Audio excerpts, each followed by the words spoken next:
Morjesta, morjesta! Tänään me tehdään video, missä me puhutaan vähän vakavammasta asiasta, kiusaamisesta. Me ei kerrota niinkään omia kokemuksia tässä, vaan me kerrotaan enemmän niinku, mitä se on ja mistä se niinku tulee ja mitä se aiheuttaa. Mulla on tässä mun skuodi takana.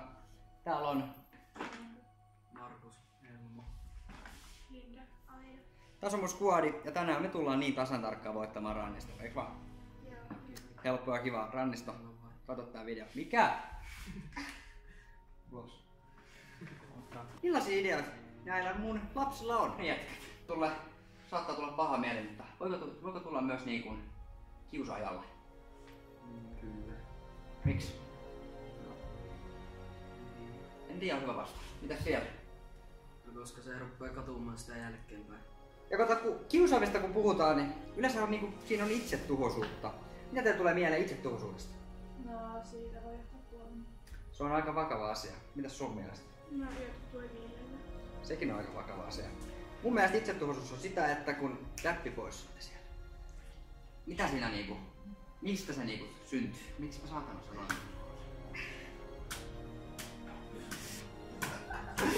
No niin, hienosti meni taas. Jos kiusataan tarpeeksi pitkään, niin mitä se voi seurata? No voi joutua laittaa kouluun sen takia, että ei enää pysty olemaan siellä ja sitten niinku kaikki entiset kaverit ja parhaat kaverit ja sinne vaan se yhden kiusaamisen. Jos teiltä kiusataan ja joudutte vaihtaa koulua, niin niinku haudatkaa vanha ja menkää niinku suoraan uusiin kaveripiireihin ja hommatkaa kavereita. Tehkää toisin kuin minä. Vielä kavereita. No niin, ja toikin leikataan pois. No niin, mihin me Mitä siitä seuraa, jos vaikka kiusataan luokassa? Luokassa. Siitä heikkenee ilmapiiri. Pidäpä tässä sitten pokkaa. Äijä sohii tossa edessä. Siinä jätkä kyselee ihan tonnin setelillä. Mitäs sitten jos luokassa sitten vähän kiusataan?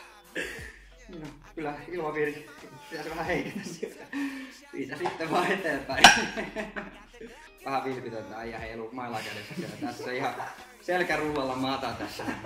Vittu ihan maalille. Seuraavaksi otetaan vähän nuorten mietteitä siitä, että mistä kiusaaminen mahtaa jopa johtua. Mä oon kapea ja sit kiusaa. Ihan. Sillä kiusaajalla voi olla. Sekin on hyvin sanottu. No, jos sitä kiusaa itekin. Sekin on hyvin sanottu. Sekin on hyvin sanottu. Okei. Nuoret ottaa tilanteen haltuun ja nuoret, ettehän te kiusaa.